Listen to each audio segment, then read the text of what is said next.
One second. We good on audio? Yep, we are good. Hey! Welcome everybody to another episode of the Hobo Slayers podcast featuring myself, PallasStreams, and my co-hosts for today, DanzikStreams. How's it going, everybody? Uh, it's been a while. It's been what, about a month or so? Since the last stream? Yeah, it's been quite a bit. But it's only be expected for holiday stuff. Atsmew, welcome. Aha! Yeah, it's been about a month. The last one we did, I believe, was with myself and Asian, and we had to end it early because he had some family stuff come up. Right. So it's been about a month, but we are back. We are live, and we've had a lot going on in the past month. Oh, yeah. Uh, so League. Oh, classic. League of Legends tilted her, especially on Echo, so I figured, hey, I can do this. Yeah. Go wind down from League of Legends, because I know knows the rage from that game is completely real. Oh yeah. Yeah. But yeah, So, first podcast of 2020. oh yeah. First podcast of 2020. It's been like I said a good month. How was your holiday? It was busy. Very, very busy, and has drained my bank account to nothing. But Yeah. it's time. It's January, so it's time to start rebuilding up. Unfortunately, the reason I haven't been streaming as much is because I got sick. I'm just now over it for the most part. But that's been going around and hitting a lot of people too. Sniper was supposed to be here tonight, but he came down with a cold and he had to take care of his health first, which is completely understandable. Let me know if you guys play that Hello Neighbor, Secret Neighbor. Yeah, Yep. absolutely. I've been wanting to play that game again. We just never talked about it or getting a group together just to play it again one night. Yeah. It's a super fun game. Have they done any updates to it? I don't know. I haven't played it so long. I haven't I'm played it I'm since check it out. Halloween. I'm gonna find out. Cause like immediately after Halloween, I did that Halloween thing on my channel, and the very like that Saturday started. That Saturday was what do you call it? Extra Life. Right. So I did a 24-hour stream with some Huntsville friends on their channel, helping them out and everything. I was kind of like the mod behind the scenes, so to speak. Gotcha. So apparently they released a patch number 7 Christmas update on December 20th. Added Christmas decorations, a fireplace effect, snow to the scene, minor changes in the layout. Gameplay: players can make snowballs, and players can freeze while they're outside, which slows them down by 20%. That's cool. Yeah. What's now? I'm wishing is the update gone or is it still there? I think it's still there. There hasn't been any other updates since then, so. All right. We can talk about off stream, but I say we play Yeah, one day this week because I want to I'm get down. some of the holiday stuff while it's still active. Because Did they add achievements? once it's gone, you ain't gonna be able to get it until next holiday if they even do the same stuff next holiday. Yeah, they added 10 hidden achievements too. Oh no, the completionist in me. Anyway, how was your holidays? It was good. I went to visit family who are about an hour and a half away. And then got sick on Christmas Day. Unfortunately, I had got one of those Yeah, 24-hour stomach bugs. So yeah, it at was least it was only 24 hours. it was. We woke up. So I had 2 weeks leading up to there where I woke up every morning for 2 weeks, and my stomach was bugging me. I thought I was gonna be sick, and then an hour or two later, I felt fine. And then I guess it was just my immune system just like slowly dropping. Yeah. And then on Christmas Day, we got up and we changed gifts. And about 2 hours later, it was like, oh, now I'm sick. Oh god.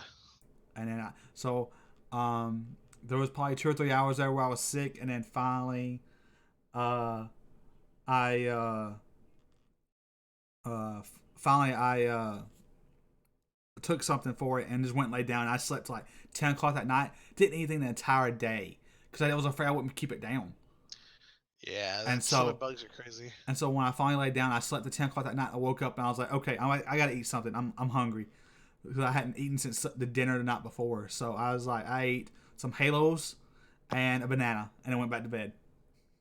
That is a good meal for after stomach bug issues. Yep. And so the next day, all I ate the next day was, I think I ate Halos throughout the day, and that was it. And and then on 27th, I finally ate like a sandwich or something, because we had all those leftovers I hadn't eaten. So my parents were like eating, but there was because I guess because I had one less person to eat for every meal for 2 days. There was a lot of extra food, so finally I got to eat again, and I was so hungry. I need to get another bag of Halos because those things are just so delicious. Oh, they are. So, I need to buy some. sup, pro streamers? Hey, Rothanak, it's good to see you, buddy. Thanks for the raid the other night. I really appreciate that. Although it was such chaotic madness that I was afraid I couldn't even give one of my usual stream performances just because everyone wouldn't shut up and they were all drunk and rowdy. Wait, what? I was playing my Trouble in Terrace Town Gmod night that I stream sometimes, but I don't think I'm gonna be streaming for it again. It was just we had like 12 people all screaming, and most of them were drunk and going crazy. And it was just like it's really hard to do a stream with that much insanity going on. Okay. Yeah, I've never played that before, so. Oh, then we need to definitely play it. Get like a group of 8 people because it's a super fun game. It's really just all about deception and trying to get around and backstab each other. So you know how much fun those games are. Axmu, I'm sure there are several other games you need to download. So she's talking about actually has been like playing on Chromebooks and like cheap notebooks for most of the time. So for her Christmas present, I actually sent her my old gaming laptop that has like a terabyte of storage, 16 gigabytes of RAM. It has like a GeForce 960 in it. It was a gaming laptop from like 3 years ago. So I finally sent her a laptop that can actually play things, and she's been overly excited about it. Oh, I understand. 100%. Yes, it has 16. Anything less is unacceptable for me. That's getting more than Pixel Mine. At least you picked a good game, Pixel Mine. Right? I haven't done Pixel Mine in so long. I was told the other day that the server's still open if we want to keep using it. I tried checking it about like 2 weeks ago and it was down when I did, so I don't know. But I'm gonna go back in there and finish up my house. But I've actually been working on a Pixelmon server of my own. Yeah. As well, that I was gonna open up for viewers later down the line once we have things built. Mortana says it is. I think he means it is online. Yeah. So, for definitely need to get back to playing that. Yeah. I haven't played in a while. I got kind of burnt out on Minecraft. Yeah, I don't blame you either. Like it happens for me. I've never been too big on Minecraft as it is. Oh, I like Minecraft. It's just like I was playing it 3 to 4 days a week. Oof. And was playing it like I would have my 2 or 3 streams per week, and then that I was playing it on, and then I would on nights I wasn't streaming, I was still playing it. And I did that for like 2 or 3 months, and I just got tired of it, and I just haven't went back to it yet. Yeah, I'm playing that dangerous game right now with Pokemon Sword and Shield. I'm trying not to get burned out on it. She's working on getting a ginormous every member routine, which is going to take a while. Yeah, I've still so I guess we're talking about Pokemon now. So yes. I am still trying. So I finally beat the game. I also beat got the legendary. I wanted to try and catch it without a Master Ball, but my Pokemon I was using was level 100, and all of the other ones were lower than the legendary. So I was afraid that I would either fully defeat it and not be able to catch it, or I would faint from my other Pokemon and not and go away or whatever else. Yeah, that's what happened to me. I was really scared. Like all my Pokemon were the right level, but I also came in with like nothing to use. And I was like, oh crap, I'm down to my last Pokemon, nothing left. I didn't save. The last time I saved was like 2 hours ago. Master Ball, just take care of it and get it and leave. Yeah, I was. It was like you said. It's like right off the bat, I was up against like I didn't even waste time. Like as soon as I went about, I thought about this. Like before I do anything, I was about to attack. And I was like, oh crap. I'm pretty sure no matter which move I use, I'm a level 100 versus level 70. I'm so overpowered here, and all my other ones are just under leveled. I was like, this is not gonna work. I was like, I'm not even gonna risk it. Mash ball, be done with it. Move on. Which now I love both Zamazenta and Zacian, the two legendary dogs, Yep. because they are so great to the Dynamax raids because their move actually does more damage to Dynamax Pokemon. So like if I'm not the host and I'm not the one taking an initial a Dynamax or a Gigantamax, I'll always bring Zacian into the fight regardless because he's just gonna tear through them so quickly. Yep. So I got through that, and then I went after the raid tower, Mm-hmm. and I leveled Battle up. Tower. Yeah, I leveled up once, and then on the third battle I lost. Yeah. Ooh, ouch.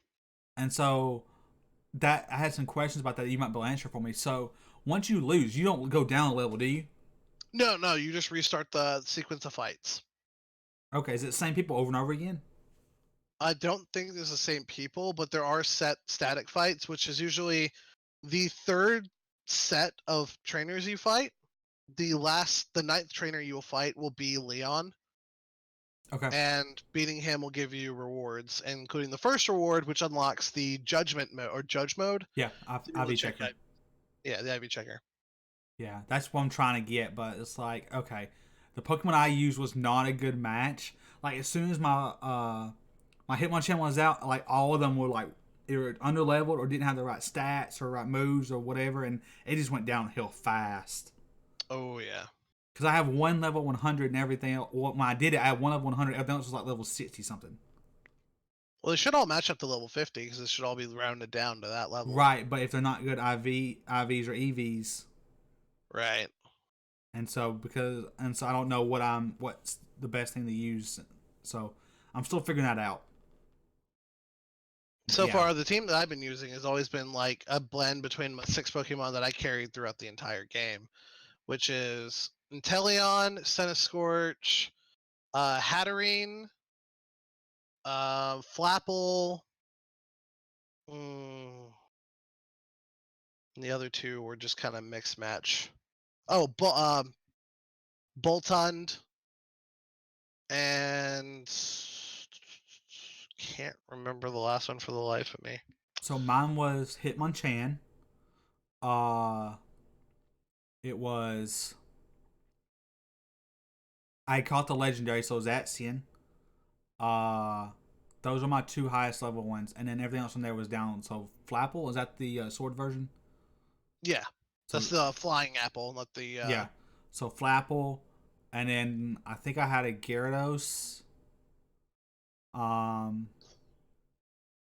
I can't remember what the other two were, but it was like I said once my Hitmonchan, which is the one I've had since the very beginning. Hitmonchan, I had a is it Tyrogue that evolves into Hitmonchan?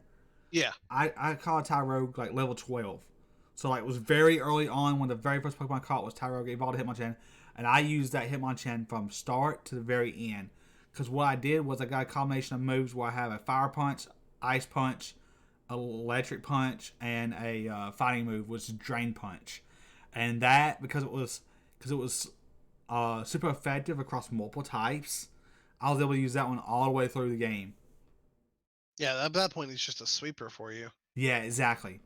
And so I was using it, and once it died, once it fainted, and once Zacian fainted, that was it. I could not keep up with that battle at all. I'll make sure to work. I can work with you on like Pokemon that'll help you through at least the fights on there, because Yeah. a lot of the training that we're gonna have to do and things like that are gonna be related to the battle tower and getting rewards from there. Okay. So the battle tower. So there's the IV checker. What else do you get from there? Bottle caps. Some of the items you can get for spending battle points will be given to you. Things like that. Otherwise, I'm not really sure because I've only gotten so far through there. I think I've only gotten to like level 14, something like that, maybe. So there's the what's it called? Luck the charms or whatever like that you get for breeding and things. Where do those come from? If you go to the Winter Town, I can't remember the name of it, but the one where you fight either Yeah. the Rock Gym or the Ice Gym, there's a hotel in the center square. And if you go upstairs and to the left, you'll actually run into the in-game characters of the developers from Game Freak. Okay. One guy will give you the Oval Charm, which is the charm that lets you hatch Pokemon faster and lets Pokemon breed quicker. Yep. Then there's the Catch Charm, or whatever charm that lets you it raises the chance for a critical catch where you just throw it and immediately it catches it without having to rock back and forth. Hmm. And then if you complete your Pokédex, you talk to the lead developer, he'll congratulate you, he'll give you a certificate of you did it, you're a Pokemon champion, and he'll give you the shiny charm, which doubles your chance of finding a shiny. Gotcha. Okay. Which has not been helpful for me at all when I'm trying to hatch a shiny Eevee so far. Yeah, I've finally hit catching 100 Pokemon, so I've still got a ways to go. I have kept a counter for how many EVs that I've tried to hatch, and they've all been extremely good IVs because I have them all set up properly. I'm doing the Masuda method. I have the shiny charm. I have hatched 573 EVs, and none of them have been shiny. I filled 3 boxes full of EVs before I just started releasing them out of my party. I'm like, this is ridiculous. I've caught more than the entire Pokédex in EV. And I see Martinez mention that he beat the champion last night, so that's awesome, Martinez. Nice. That means you're on the end game. Which some point only 500. I'm at 2K Vulpix now. Okay, Mr. Caveman Bonanza. Only 500. I have other Pokemon to catch and hatch, you know. What kind of curry can I complete with Eevee bits? That's another thing. How much of the curry stuff have you done? Oh, barely anything. I made like 30 curries. There's 151 for completion. I've made 3 or 4. Cause I ran out of berries. Well, I didn't run out of berries. I ran out of the other stuff, the main ingredient. Well, I'm stockpiling those for now. Well, the entire game, me and Tech playing the entire game, I only got the main ingredient 2 or 3 times for any stews. I don't know what I did wrong playing the game, but I didn't get that much. I got more berries than I did anything. I wish I understood I never really looked into how to actually do the curry minigame. So I'm pretty sure I'm just doing it wrong. I did, and I still got confused. Because all the stuff from the excuse me. Every time I would look it up on like how you get the Charizard level like that, all it would do would list you like all the guides on it, just like list all the different stews you can do, and like this type of berry does this this flavor, this stuff like this. But nothing would tell you use these combinations to get this level. Here's how you hit a Charizard level stuff. There was nothing like that. Charizard level stuff? I've only ever reached like Milcery. No, I've got Milcery, but I got the one about like that the Raja, the giant clay elephant, whatever that one is. I got in that level like twice. I don't know. The curry game just doesn't really have me interested at all, but I need to complete it anyway, just because I complete everything. So there are. Let me pull it up here. So there's Coughing Class, Wabuffet, Milcery, Copper Aja. Is that how you say that? Yeah, Copperaja, that was the one I kept getting. And then Charizard. So okay, so I'm getting close to Charizard levels. Yeah, so Coughing's the lowest. And then the Wabuffet, I think I say that. And then Milcery is your bronze level. Copperaja is your silver, and Charizard is gold. I keep getting Milcery, so I keep getting bronze level. Charizard level is when you do it with another player. Well, the online thing is so crappy. I can't get anyone in my tent to do it with. That's my biggest gripe from the game. So, is that the online stuff is still so frustratingly like not helpful. So is that when you say another player, do you mean another in real life player or another? Yeah. Because like if you're even if you're not online, you still have NPCs who put up their tents or whatever. I don't know if those work. You see what I'm saying? You can cook with those ones on the routes. Okay. See, I did that. I cooked with one on the route. I joined their thing and I cooked, and I still only got military level. That means you're also putting your faith into bots to do everything right. That's true. So if you have the faith to do that, then you're a man of God at that point. Because I don't trust these bots for anything. Danzig, Lord. I see a Pokemon collab in our future. Oh, the Curry Deck Saga? Yeah, alright. Well, not just Curry Deck Saga, but also the like me getting through the Battle Tower and Battle stuff. Tower and stuff. So I'm definitely going to be down for that. You can cook with those ones, but for ingredients, if you click on another real player in the wild... Oh, yeah. Yeah, that's what I do every time I'm going around, like, checking on my raids. I turn online and I go and talk to people, and they'll actually give you a random ingredient or give you a random item, and that's how I've been stockpiling everything up right now. I'm doing everything wrong here. I haven't been doing that. I need to figure that out. I mean to go do it is what I mean. Yeah.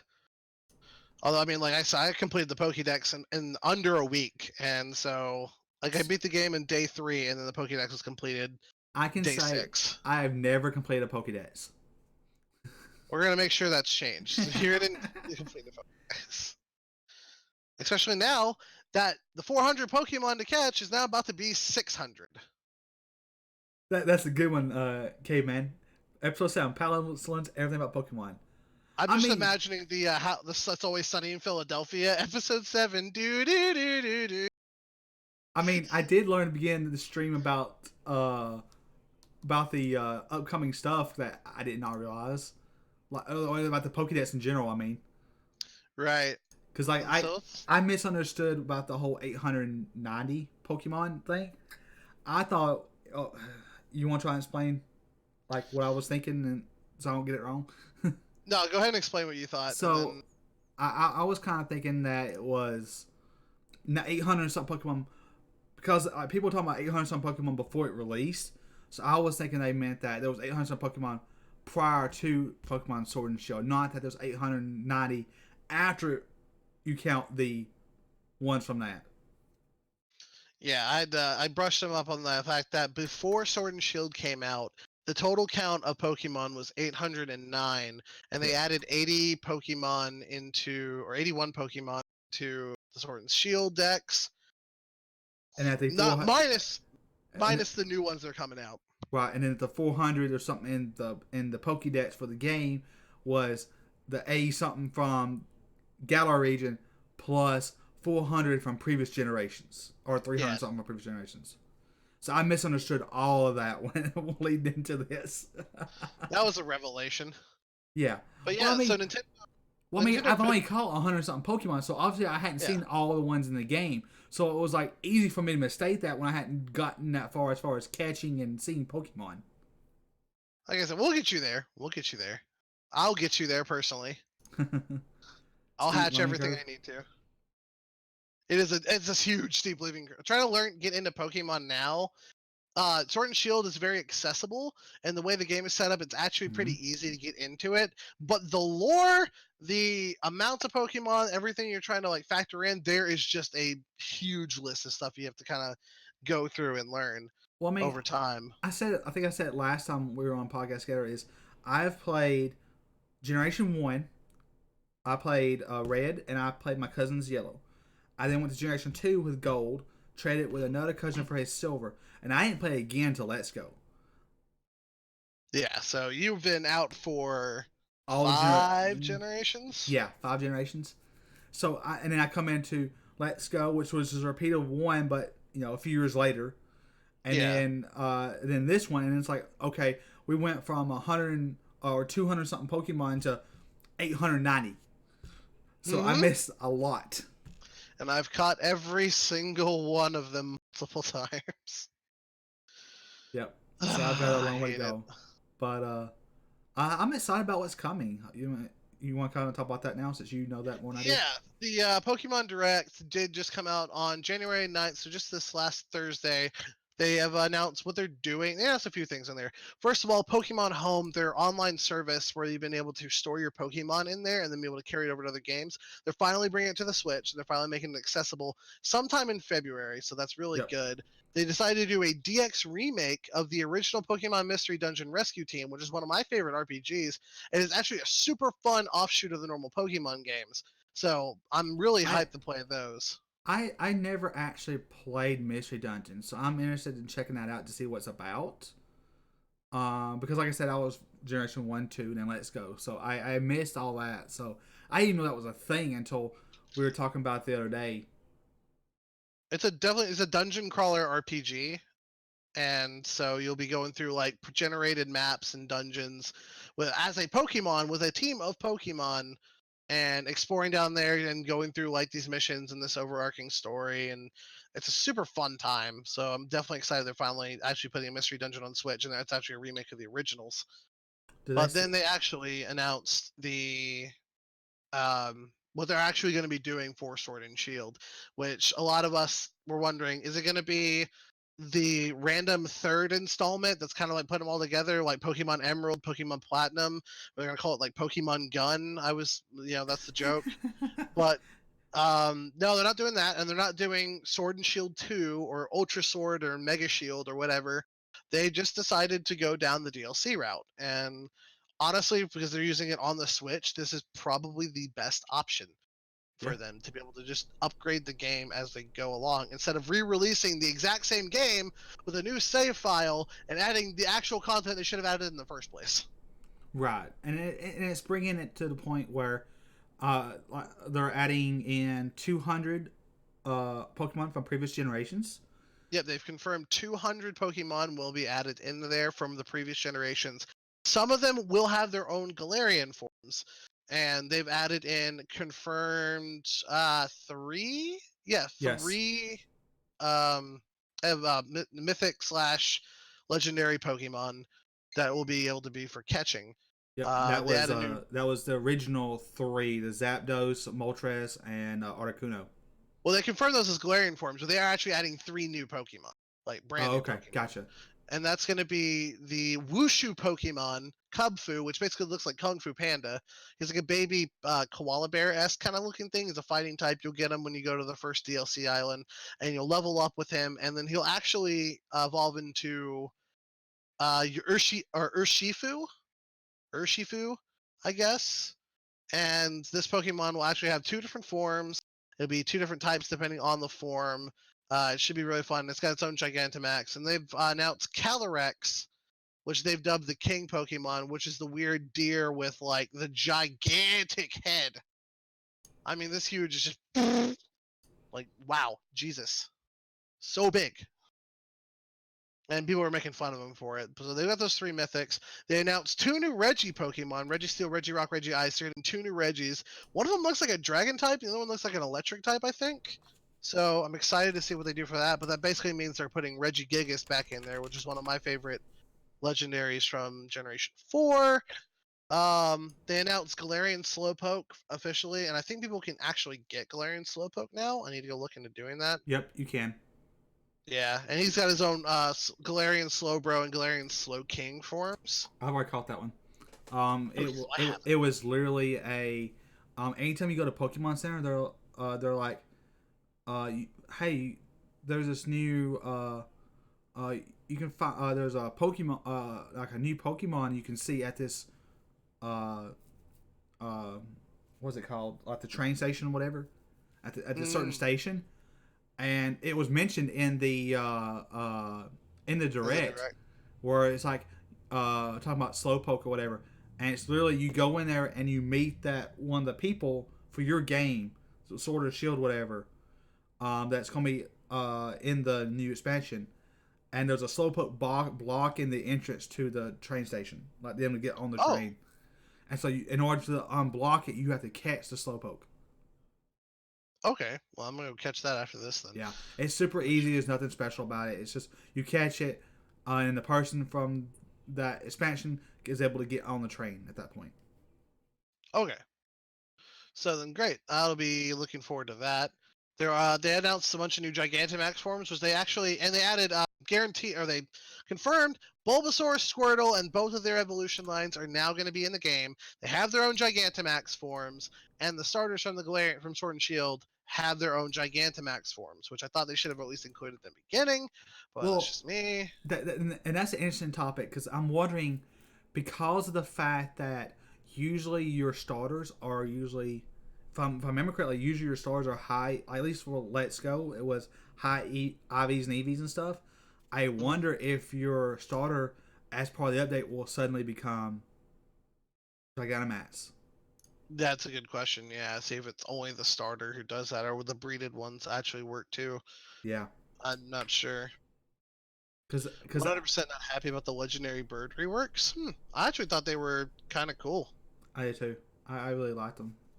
I mean, hey, to each their own on this. Now, I mean, I will so say, let's see. Let me pull it up real quick. Yeah, so I'm pulling up the birds right now.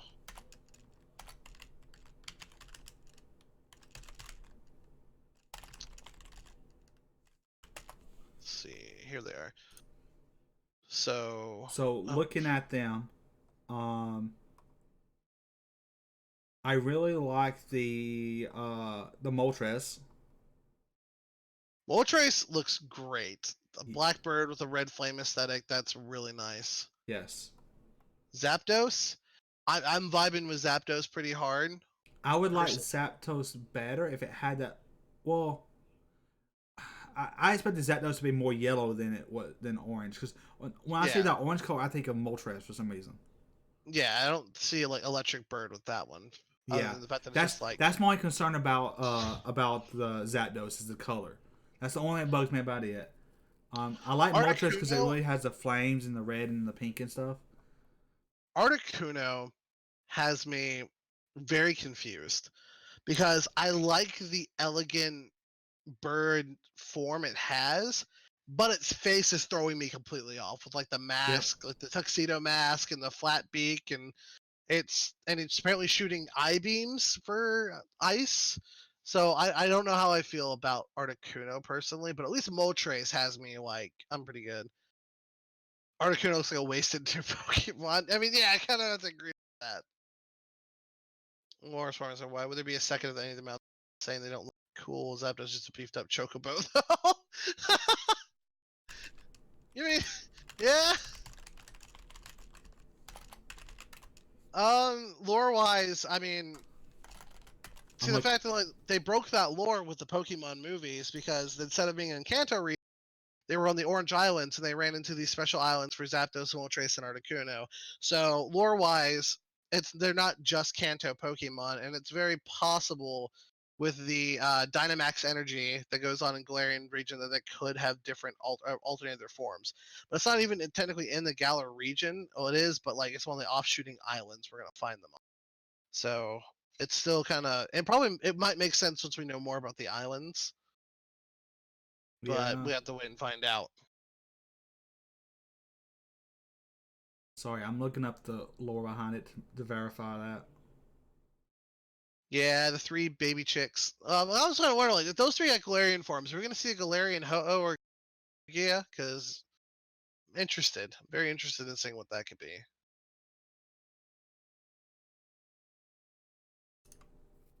Okay, this is probably better. Too. So I mean, a lot of things were announced and a lot of things rapid fired out for that direct, and of course the direct even had its own issues. Yeah. So like when it came to actually announcing things. So let me see here. Few of these old legends will be returning in their original forms. However, while it wasn't confirmed directly, the Pokemon Sword and Shield DLC showed footage of Articuno, Zapdos, and Moltres when seen with their Galarian forms. 3 Kanto birds might be among the most iconic legendary Pokemon, but they're among the weaker ones across all generations. New Galarian forms could reinvigorate the trio and make them more among the stronger ones. Here is a list of all the legendary Pokemon coming to Sword and Shield, at least according to what we've seen in the trailer. So from Generation 1, we have the 3 birds, Articuno, Zapdos, and Moltres, and they added Mewtwo. And Mewtwo is going to be available leading up until the second expansion for the Tundra Island. They've announced the Raikou, Entei, Suicune, the 3 legendary dogs from Gen 2, and they've also announced Lugia and Ho-Oh, it looks like. Guaranteed Regirock, Regice, Registeel, and they were releasing Kyogre, Groudon, and Rayquaza. I don't know why they put Latias and Latios in Gen 4, idiot. But those are announced. Uxie, Mesprit, Azelf, the 3 late Guardians. Heatran, Regigigas, Cresselia, Dialga, Palkia, Giratina. And then Gen 5, we got Cobalion, Terrakion, Virizion, Tornadus, Thundurus, Landorus, Reshiram, Zekrom, Kyurem. Generation 6, Xerneas, Yveltal, and Zygarde. And then they've added the Tapu Pokemon from Sun and Moon. So we got Tapu Koko, Tapu Lele, Tapu Bulu, and Tapu Fini. So, Cosmog, Cosmium, Solgaleo, Lunala, and Necrozma have all been confirmed. looking at Pokemon not fandom, which I think is the official wiki for Pokemon. That's where a lot of them tend to be at. According to it, it just mentions there are a trio of legendary birds. It doesn't say anywhere that there's only one of each, just that there are a trio of legendary birds. So, and I've saw that in another wiki as well, where it says basically the same thing. So I don't think that there was ever specifically just 3 in existence and that's it. Because and plus in the movies you just see the 3, and they have a master which is Lugia. But like I said, there's never anywhere from what I can see in the lore that says there's only ever 3. So I think it makes perfect sense that they exist in other locations as well. Also, it sells more merchandise and copies. Because, I mean, run that Gen 1 hype! Yep. So I think lore wise it's fine. Yeah, it should be fine. I don't know. Like I said, like I stopped looking so deep into Pokemon about Generation 6 when they went to Kalos. And the reason for that is I'm just kind of taking Pokemon as it comes out. I'm like, this is what we're doing, and this is what we're giving you. And I'm like, okay, I'm looking at this as a game. It's fun to play. It's just a collectathon for me. I'm having fun playing it. Interesting Pokemon. Some I like, some I don't. Whatever. I have fun with it. Yeah. I don't try to get too serious about Pokemon anymore. I don't at all, just because I've skipped so much. I don't know. I couldn't tell you right or wrong anyway, so I just say, hey, it sounds good to me. Yeah, in fact, this is the first generation that I'm actually going to be getting in competitive battling a sense. Same here. Yeah, so I'm looking forward to doing that. But other than Pokemon, which is taking up a lot of our channels and a lot of the Hobo Slayers' time. Like Amy's been doing it, you've been doing it. I technically have a Nuzlocke playthrough that I'm gonna be finishing up here soon, and try a different challenge playthrough on Shield. Um, what other games have been going on that lately that you've been playing? I'm drawing a blank for some reason. I know you've been playing Battlefield with Sniper, and I he's did. been giving I did me Battlefield. I've done several different. Tarkov. Tarkov. I did one stream of it. And actually, let me just do this. I can go to my own video producer and actually see what I've done recently. So there was Battlefield 5, Pokemon, a lot of Pokemon. A lot of Pokemon.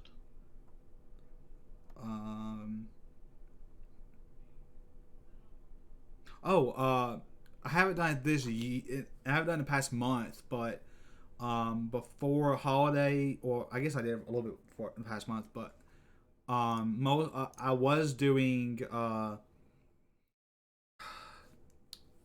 drawing back on the name. I know the main character is Aloy. Aloy.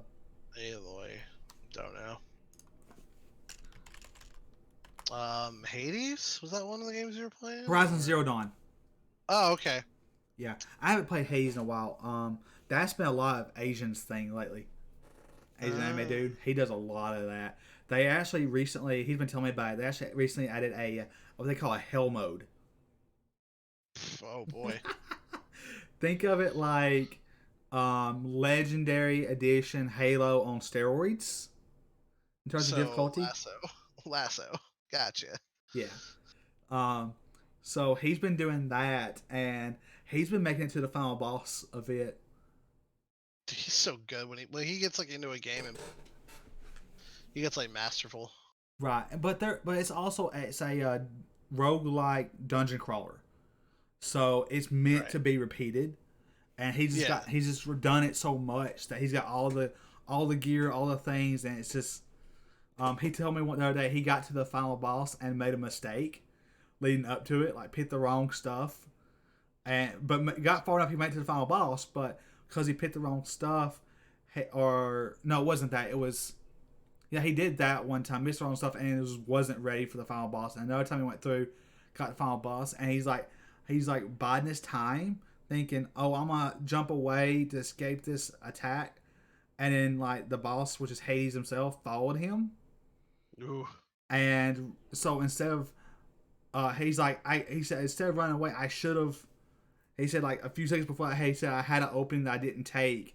He said he said if I just wailed on him, he said I would have beat him no problem. He said, but because he waited for another strike that was a little bit longer, and he had to dodge an attack, and so he followed him and like knocked him out super quick. So it was like And that just frustrates me. I have a couple of roguelikes where I get like the end boss and I die, I have to restart everything, and I'm angry at that point. Oh.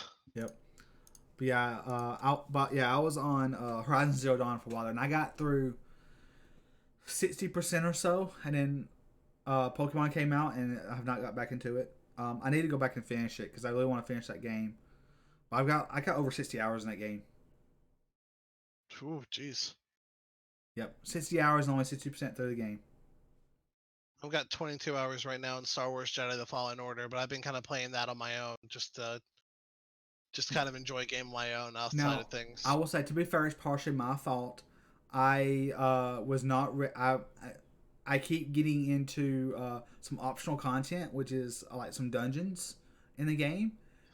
The dungeons are optional, and I easily spent 3 streams on the first dungeon. I mean, that's what happens with open world games and things like that. Skyrim, Well, no. Fallout. Well, no, it was like it took me 3 streams to get through the boss in the dungeon. Oh. Yeah, I can't say much because when Pokemon Sword and Shield came out, like I got into the wild area the first time, and I spent 3 hours on the wild area, never even major city. Like I wasn't even like allowed to start competing for gym badges, and I was just like, "Oh, wild area, you're cool. I want you and you and you." Yeah, see, it was a little different for me because I hit the wild area, I think, the first stream as well. But I immediately, I don't know if I just happened to time it right with gym badges or whatever else, but, or what level I could catch Pokemon at. But I think I was like level 10, and the first Pokemon I caught in the water was level 18. Oh, jeez. And it was like, I went to the first gym and I just annihilated that gym. Oh yeah, the grass gym went down easy. And it could, yeah, because what I caught was a Vulpix at level 18. Well, that's a wrap. And then I almost didn't make it through the water gym. The water gym, if it had not been for like revives and things, I would not made it because I did not have a single electric type. Because every time I'd run across an electric type, it was too high of a level versus my gym badges for me to catch. Right. Um, and I didn't have any grass type either. Because I just ran across an Oddish like just the other day. Like first time finally ran across an Oddish. So getting electric and grass was hard. So it was like I finally got a Pokemon that had a dark move. Oh no, yeah, it was what's the one with the big shell? Dreadnought. Dreadnought. I got a Dreadnought, and I got a dark move on him. I think it was Bite, and that saved me. Like I just kept using whatever the highest I got super potion. I have several super potions. I kept using super potion on that. When he finally fainted, I switched to another Pokemon, and I just like did a revive and a super potion to get him back up and switch back to him again, and that saved me through that gym badge. Like that was the only way I was able to make through it was reviving and super potioning him to keep him alive, because I had nothing I could use besides him. That would do anything. Every gym leader I sweeped with one Pokemon, And the reason for that, like I had zero issue playing the game, is that every route I would sit there and I would grind out until I found every single Pokemon that I possibly could. Especially like I beat the grass gym. I already had my Pokemon ready to go. I had a lot of different Pokemon all set up. And then I went to the water gym, and on the way there I caught an Applin and then made it a Flapple and then fought her, and then boom, that was easy.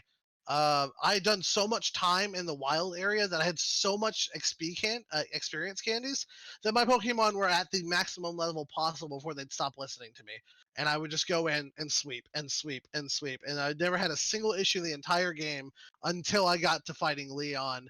And even then, it wasn't that much of a challenge at that point. So for me, I got Applin after the second gym. Right. Oh, so you already kind of waited. Yeah. And then that means you had to go against fire. So, yeah. Yeah. So it was one of those things that was like, okay, I didn't find him until after the second gym. It's like, okay, that's what I'm saying. All I had was the Dreadnought. Which really good Pokemon. Yeah, Dreadnought's really good. Speaking of Dreadnought, it was hilarious. I was watching Amy's stream the other day, and we had a Gigantamax Charizard we were trying to catch. Ooh. And she was doing the thing where she saved ahead of time, and as we goes to 0 HP, she resets her switch. Mm-hmm. And so we were still trying to catch it, and so more people could catch it. We went an hour and a half, and no one caught it. Finally, she was like, "All right, this is it. I'm gonna end soon. This is gonna be the last one." And she was like, "Okay, I'm gonna try and catch some." She caught it first try. I think she might be the only person that caught it. Jeez. An hour and a half of us just resetting and catching it, trying to catch it over and over and never did. I used a heavy ball. I only had one heavy ball. Tried to use that. I was saying that for Snorlax, but I was like, this thing is having so much trouble. Maybe it's because he's heavier or something about him. So I was like, I'll use a heavy ball. It didn't work. You don't know how many Ultra Balls didn't work. I could not catch it for the life of me. Yeah, my luck with catching those Pokemon is so abysmal.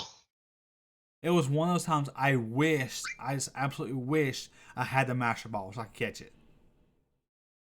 I don't know if it was a Master Ball on it, but yeah, I can see why. Like that thing is annoying to catch. When you spend an hour and a half trying to catch it, you want a Master Ball. Oh yeah, you want to just get it over with. Get the ball. So yeah, that was interesting. At least I think she might be the only one who caught it. Mortanis can correct me if I'm wrong there. I don't know I don't think he ever caught it. But yeah, it got to the point where we had a viewer that was like, "Here, I will trade you a Charizard just so you can use the repeat ball, so you can have a better chance at catching it." And that's what we did. That's what they did. They traded me a Charizard. So I have a Charizard now. That is a standard Charizard that I can now use. So now I have one, so I can hopefully catch one that's shiny or a Gigantamax now. But hopefully, I jumped in that. I saw that. I was like, I'm turning on my Switch. I was like, I'm gonna try and catch this thing and join her, because through my entire game, I had never ran into a Charizard except for Leon's. I never saw one. Well, no, that's the point. Is that Charmander isn't there? The only time you actually get Charmander is after you beat Leon and you're in the after game. You go into Hop in Leon's house. You go upstairs to Leon's room, and there's a Pokeball with Charmander sitting there for you. Oh, really? Yeah, it's free. I didn't know that. So I could have had Charizard sooner and didn't know it. Could have, but you didn't. I was Wonder trading a lot though, and I ended up getting a Charmander. Okay. So no, a Spanish Charmander. So now technically I could try the Masuda method, shiny hatch a shiny Charmander. If I wanted to. Which is, I love shiny Charizard. Yeah. And the only way you can get a Gigantamax is through the 5-star battles, right? Yes. Yeah. See, I wish you could hatch one that was Gigantamax. That was special. I feel like that should be a concept they add, where you can kind of like shiny hatching or whatever. Yeah, I wish they could, but that I think that's something they should. That's a concept they should incorporate. I think. Definitely. At least I ended up catching the Gigamax Snorlax, but I don't have the Butterfree either. So I I'm don't trying to get a have Colossal, Butterfree, and Lapras right now. I don't have any of those. I've not caught Butterfree, Lapras, or Snorlax yet. I pass the Snorlax every time I go to the wild area. He's just there. I just haven't went after him. But I bought a bunch of quick balls, and like it started now because I was like only like 60 something Pokemon. I just bought a bunch of quick balls, and I just went through the other day and it's like if I ran into a Pokemon I don't think I had, I just throw a quick ball immediately. And I don't think I've missed one yet. Yeah, no, the quick ball method is how I caught like everything I have. Yeah, so I'm about to. My next time I play, I'm probably gonna go through and just quick ball a bunch of water Pokemon because I don't have many water Pokemon at all. Oh, just keep going to the wild area, man. You'll get most. Yeah.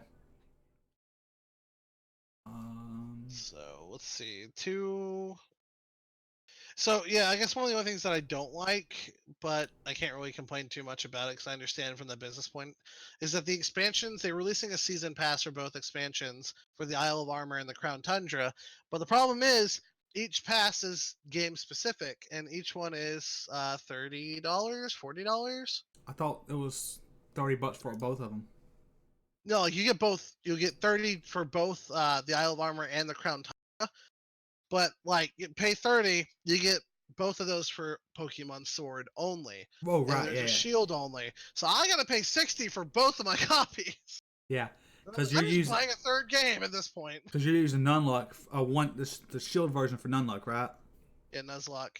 Nuzlocke. Although I did come up with a new idea for that I don't know how it's gonna work, but I'm excited to try.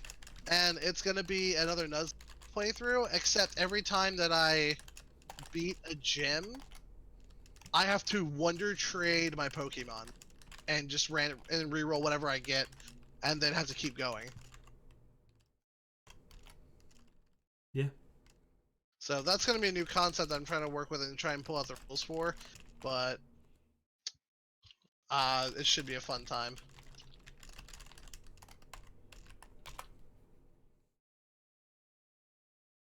Yep. Yeah. Should be a new goal wonder trade that you get six.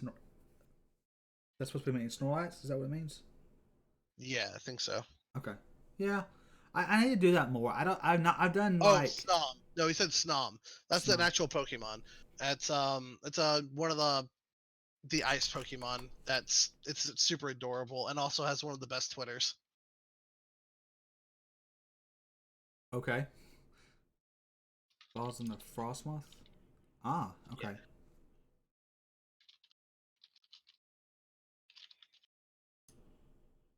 Cool. All right.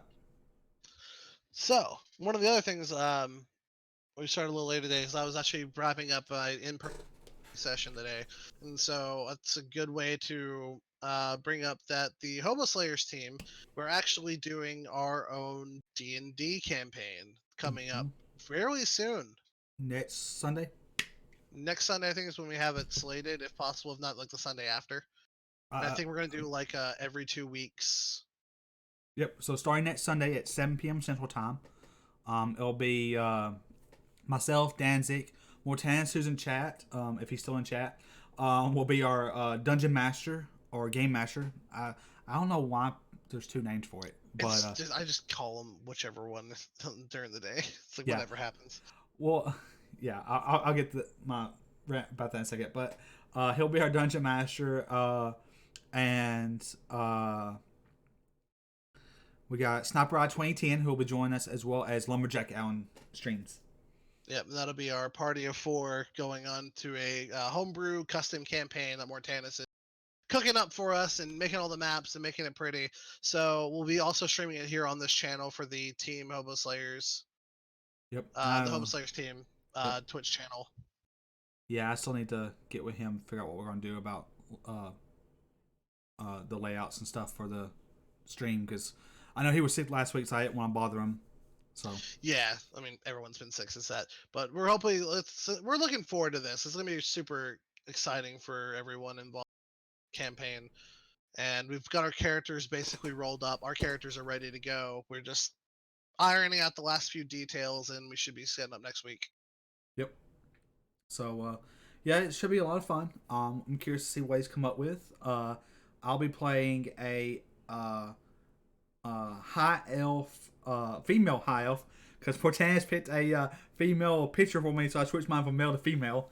uh, Oops. oh well. Uh, I may have to Oh, adjust like the weight and things because like females are lighter. yeah. Some Otherwise, adjustments are gonna take place. otherwise I have a very heavy elf. Very heavy elf. Nothing wrong with that. Nothing wrong with the heavy female elves. I'm saying. uh, Yeah, he's playing that. I'm playing a female shadow sorcerer, or not, sorry, a phoenix sorcerer tiefling. So yeah, I'm gonna be setting everything on fire and laughing hysterically. yep. I'm also playing a female because originally I was playing a male, and then I realized that the entire party was nothing but dudes, and I'm like, okay, and I'll just pick a female tiefling to iron to kind of like diversify the party a little bit, and then Pallas got femaled by Orthanus. So welcome to the woman time. Yeah. So yeah, I'm like I said, I'm a female high elf. Mine is a uh fighter, um, archer. So Arcane archer. Yeah. arcane archer. Well, it's not arcane archer yet. I'm only level You're working one. on it. I'm only level one. Elves are elves. You can't tell the difference. I think you can tell the difference. You can. I agree with Definitely Danzig on that, but can. I'm not going to argue with you. You paint the picture. I'll run with it. You could just be a very pretty elven fighter. I'm just saying. There you Very go. pretty. Yeah. We can say I have the whole what's the term, like the whole stance where you uh You're a trap. huh. You could be a trap. Well, I was thinking more along the lines of you see how people do this whole they have a routine about the stance and everything else like that. I could as soon as I thought about this, I was like immediately what went through my head was uh an elf in high heels, just like very slowly starting out bent over, raising the bow up and aiming. But you can easily tell Thranduil is a guy. Tell. Elven women in Lord of the Rings look completely different. Yes, I do. I'm not saying that he's not one of the hottest elf dudes ever in that show, but I mean, you can still tell he's a dude. Although now that I'm looking at images of him, he's doing like pinup shots. It's like, okay.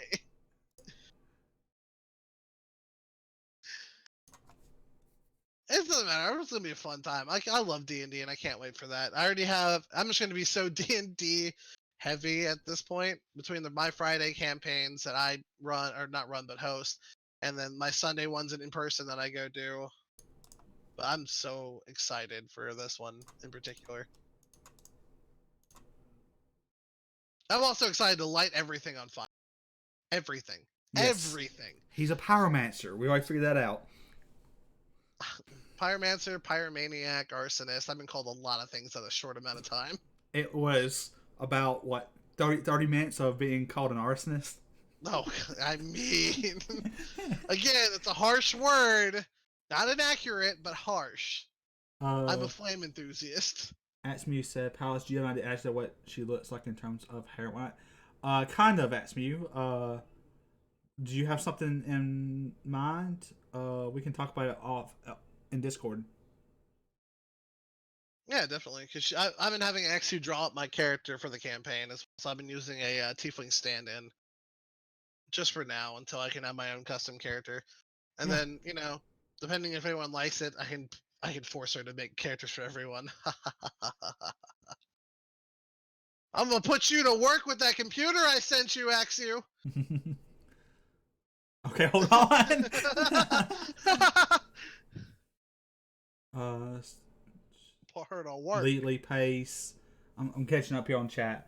So the base for Danzig, but now I know you're also base Phoenix Sorcerer for flares and little design things. Yeah, she can do little additions to there.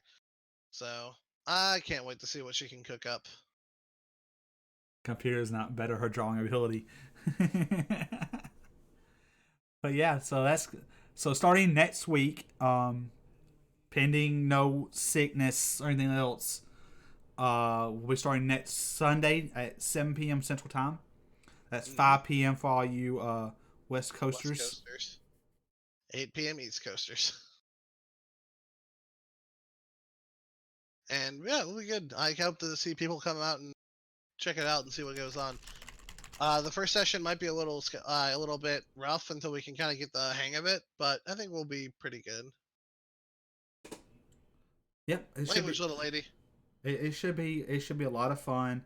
I think I know I've sent Mortanis a rough draft of a backstory for my character. We'll see if he does anything with that.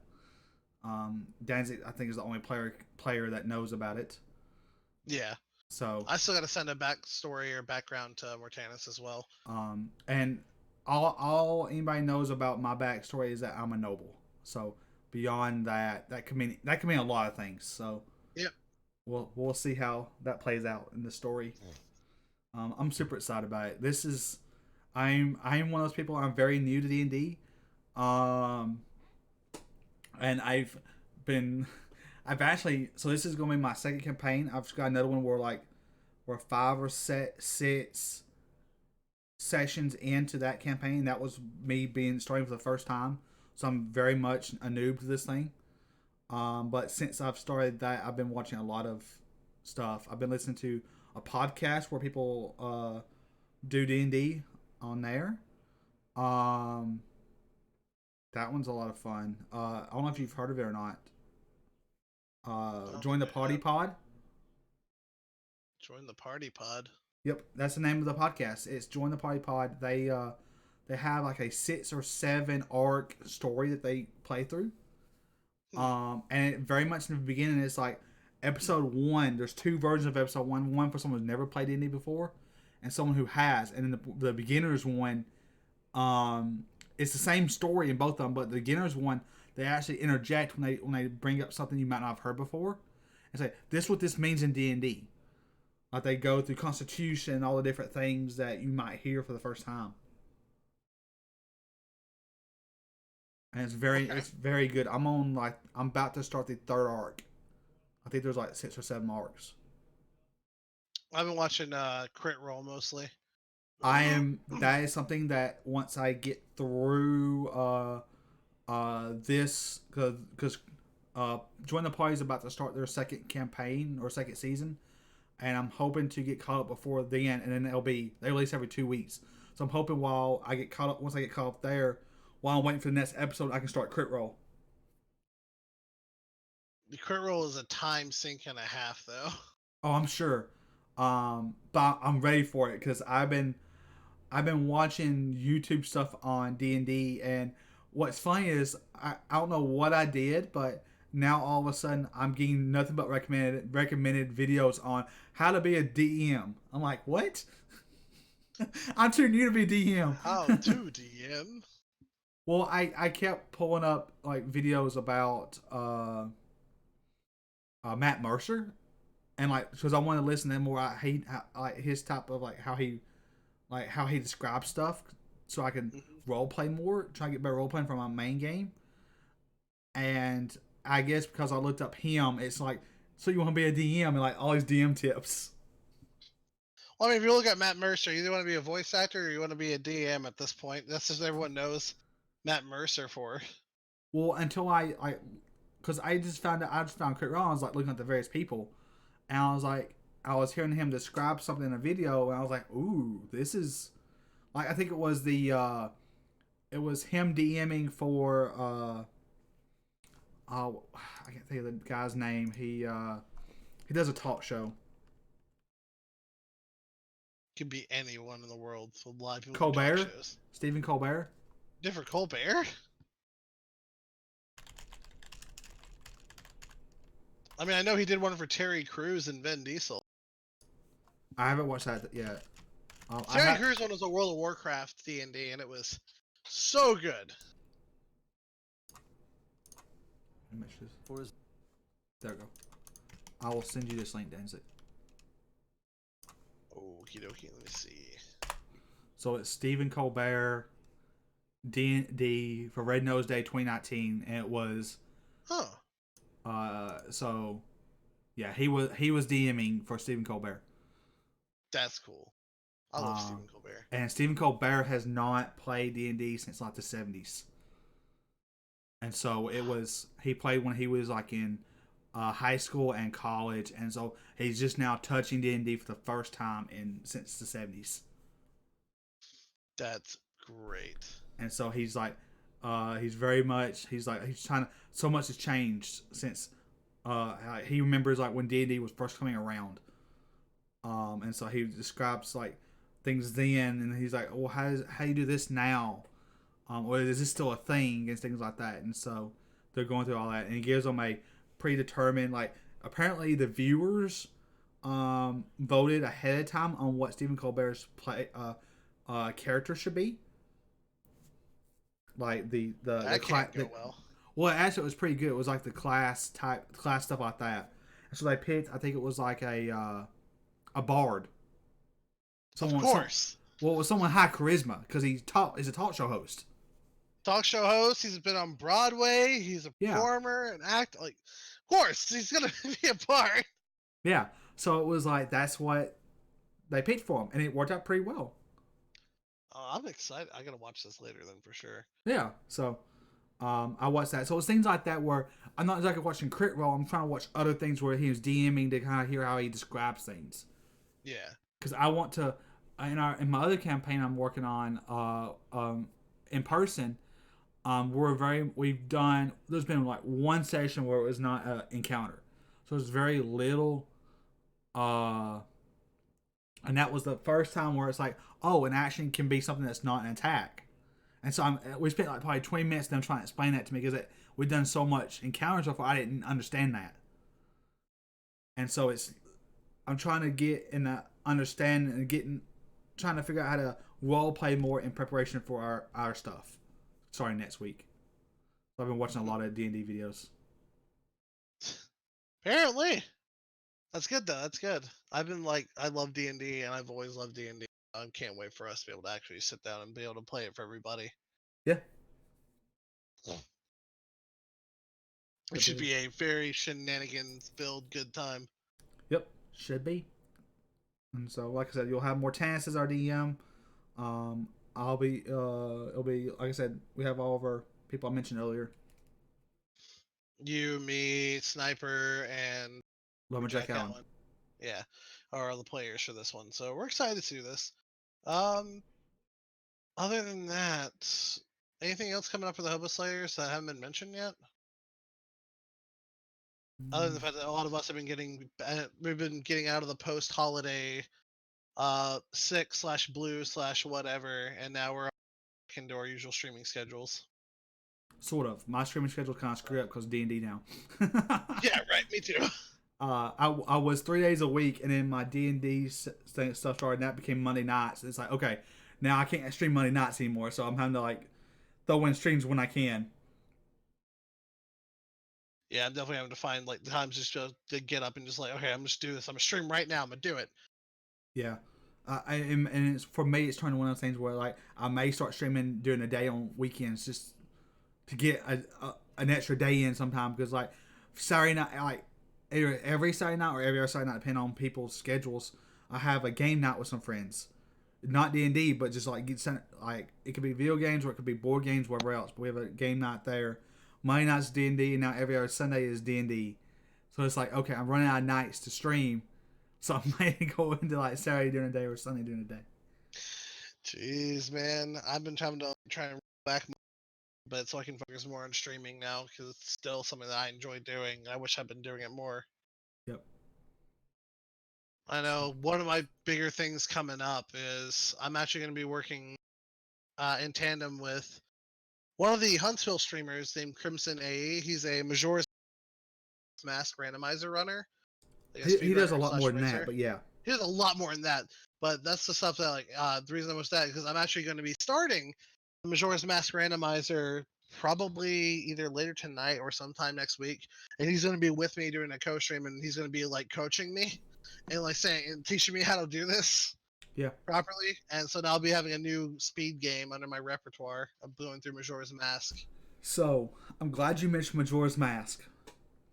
Since Are you actually going to do it? Since the last time you and I talked on a podcast, you asked me if I would do streams and go back and play it and actually play the game for the first. I wouldn't say play for the first time. I've played as far as the third day and then didn't make it to the first day to rewind time. I have not tested it yet, but I bought a adapter thing that will let me hook my N64 up to my PC to stream.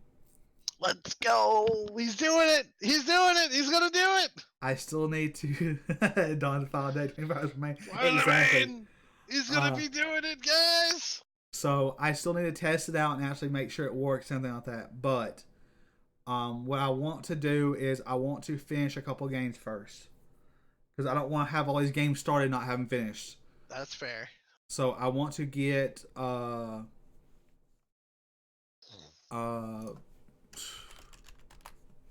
blanking again. I want to get Horizon Zero Dawn finished, and as soon as I get that finished, I will start it. Okay. Well, I'm excited things. I want you to play. It's such a good game. Yeah, because I got 2 games started right now. I have not finished. That is Horizon Zero Dawn, and that is Link's Awakening. Link's Awakening is maybe I'm on Dungeon 5, so maybe 3 more streams, and that one's done. And then it's just getting through Horizon Zero Dawn.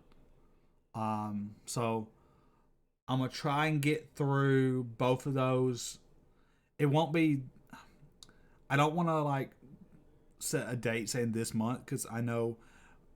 Like I said, I'm 60 hours into Horizon Zero Dawn and only 60%. So I will say, realistically, probably March, only because I got 2 games to get through. Yeah. But in the near future, we'll say that in the near future, going to revisit that game. I'm excited. I'm excited for it. I mean, it's like you better be careful though because so much games coming out this year. Oh, I know. There's a freaking, in the next few months. There's a freaking game coming out Friday. I gotta get. Which one? Iceborne, I'm guessing. Dragon Ball Kakarot. Really? On Friday the 17th. Oh, they said the last Friday. Okay, cool. Yeah, I saw that game, but I decided I was gonna just sleep on it because it's supposed to just be the whole Cat Goku storyline. So I was just kind of like, I already know it really well, but I'm excited to see people play it. I will be playing it because I love Dragon Ball, and I actually just changed my badges and badges icons to be the Dragon Balls. So I'm getting that game and I'm playing it. For me this month, the game that I'm most looking forward to is Final Fantasy Crystal Chronicles Remastered for the PS4 and Switch, which is coming out January 23rd. That's the only game I'm getting this month because I've been having to rebuild up my finances so desperately. Same here. I'm trying to rebuild while also buying stuff. It's horrible. It's horrible. It is. It's super difficult. But luckily, next month I don't have to worry as much because there really isn't anything that I want coming out next month. Yeah. But the month of March is where my wallet just shoots itself in the head. So for me, it's this month is it shoots myself in the head, and then I think I'm good until is it April when Cyberpunk 2077 comes out? Yeah, April 16th. Yeah, so I'm good until April, and then I have Cyberpunk coming out, and I'm good for another month until May when Last of Us 2 comes out, and then I'm good until fall. Let me tell you, because fall is when we get Gods and Monsters. Is that what it's called? Don't know. The Ubisoft game that got delayed. I'm not sure. It's a Greek mythology game where you play as a hero, and you are fighting the gods and the monsters they send against you. Not for me, Mortanis. Yes. Mortanis already has a guest. Here's my March lineup. $300 spent on Final Fantasy VII Remake Soldier Edition, followed by Animal Crossing on March 20th. I've got Doom Eternal coming out that I might get for March 20th. Persona 5 Royale on March 31st. That's a $60 game if there's not a special bonus for like $80. And then April comes along. There's Cyberpunk, the Naruto Shippuden game, Ultimate Ninja Storm 4 Road to Boruto comes out for Switch. Gears Tactics comes out in PC. We just mentioned 3 Multiplayer Pack Part 1 comes out in April. Trials of Mana comes out in April. It is just going to kill me. And Mystery Dungeon. And now Mystery Dungeon on top of that. March is going to be the bane of my existence. Oh, but I'm so excited for it because literally my channel is already pre-prepped and ready for Final Fantasy VII Remake for me to play nothing but that game. That is just going to be my reality for a while. And I'll be playing Animal Crossing Switch maybe like in my off time until Persona 5 Royal comes out. So I've got like a month to beat all the Final Fantasy VII Remake. And honestly, I'm going to do it. I'm going to get all of it. It's going to be 100% completed. Yeah. Well. And that's going to be a terrifying undertaking. Yep. Well, like I said, the games I mentioned, so it's going to be Dragon Ball, Kakarot, Cyberpunk, of course, like Mortan said, the Mystery Dungeon for Pokemon. And then I think that's it until fall. Lucky you. Well, I mean, I never really got into Final Fantasy. I did like 1 or 2 games on Game Boy of Final Fantasy. That was it. Like Advanced Tactics and. But what about May? The Last of Us 2. Well, Last of Us, but like I said, that's it. Like I said, after May, there's nothing else for me until fall. Well, nothing that's been like cemented or confirmed yet. I'm sure they'll. Well, they're not gonna be. There's not gonna be because right around June, because you have Last of Us comes out, and in June is E3, and so they're not gonna release anything around E3. They're gonna wait until the exclusives comes out for PS5 and everything else that fall. Because it's gonna. They're gonna release a couple things. The E3 they usually release like some. They'll have like some like this thing is out now kind of situations, but like now we're waiting until the spring. Around March is when they're going to start announcing all their summer games because it'll be the second quarter. Right, but usually it's not anything like huge. Usually it's like right before E3 they release, and they release again in the fall. It's gonna be smaller games. It's not gonna be like huge, like it's not gonna be like an Assassin's Creed or anything like big title like that. I mean, Ghost of Tsushima, they announced that coming up at last E3, and then over the video game, that's slated for summer 2020. But it's gonna be like anything. I'm saying it's not gonna announce anything at E3. It's gonna be releasing that summer. That's gonna be big like that. It might be the following summer. Well, the end of the year is Halo Infinite, so I got to catch up and beat Halo 5 at some point. I think I beat it. I'm not sure. There's so much to be announced coming up though, so there's really no idea for what all will be coming out and how much more my wallet's going to be crying for begging for mercy.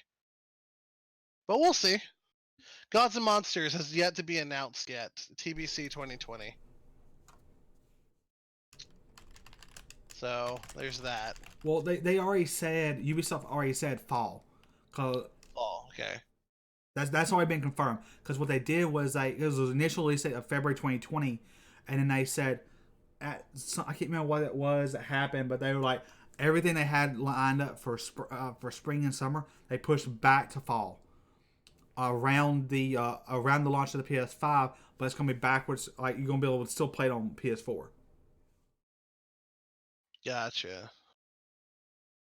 Let's see, I might actually try to buy Wolf Among Us 2 when it comes out. Right, Wolf Among Us, because Telltale has been revived.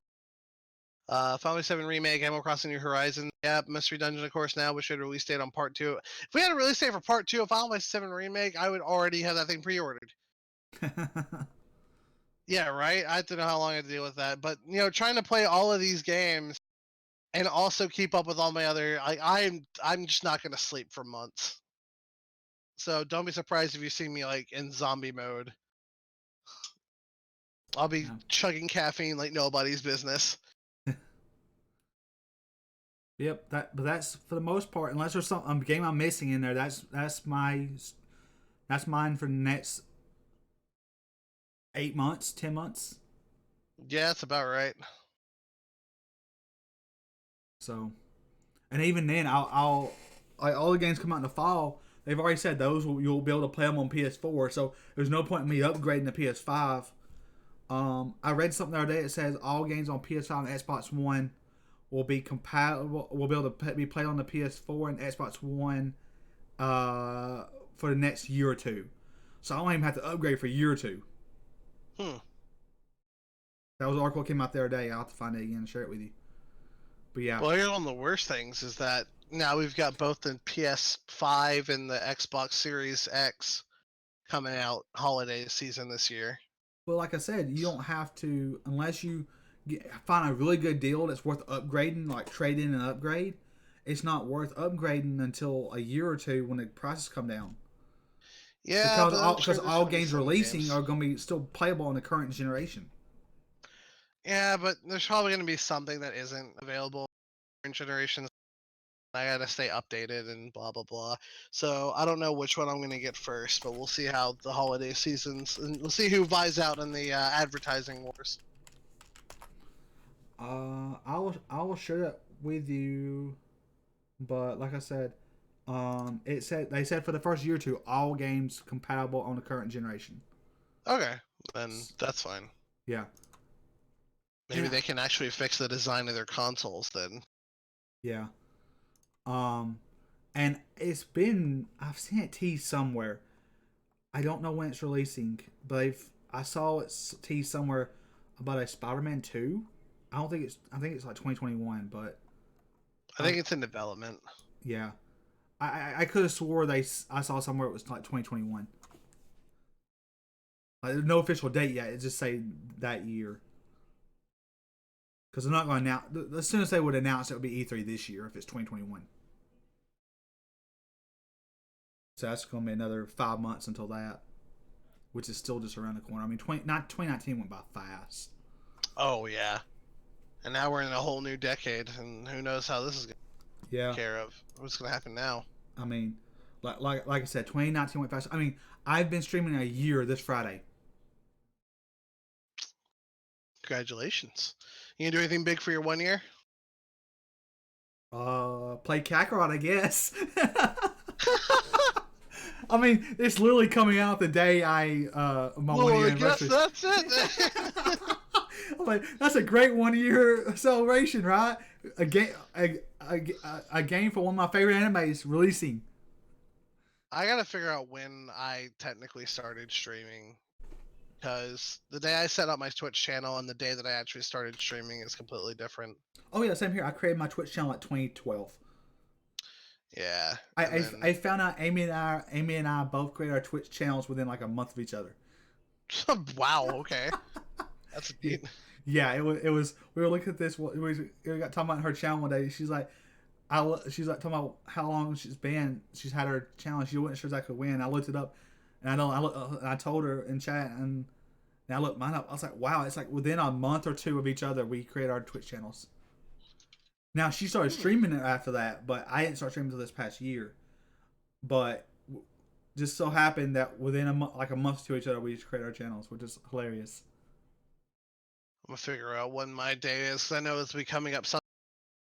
I think it was in March or April that last year that I finally sat down and said that I was going to start streaming seriously, and or at least start streaming, maybe not seriously, but more, actually like stream games. And then I got a and then that's when I signed up with Hobo Slayers, and I met Amy and y'all, and everything kind of just took off from there. Yeah. How'd you find the team? It was actually Cameron from Rocket Punch. Yeah. I was in mine was Will. Yeah, I was in a Facebook game group for Huntsville, Yep. and like coincidence is all coincidence. But like I've been working hard and getting people advertising and blah blah blah. And I finally, the night that I got affiliated, I was like, yes, this is the stream. I got affiliated. Thank you, everybody. I closed the stream down and I look at my messages and it's from Cameron and he's like, hey, I see you're a local streamer. You want to join this team? And I'm like, I just got affiliated and someone's inviting me to like a team? Wait, what? Am I getting sponsored? What's happening here? I don't know what's going on. So what? And then it turned out it was the Huntsville Streamers Discord that they were inviting Oh, me to. so it wasn't a team. It was the Discord. Yeah, I didn't understand what the message of what he meant. I was like, Gotcha. I was so panicked. I was like, what's going on? This it's going too fast.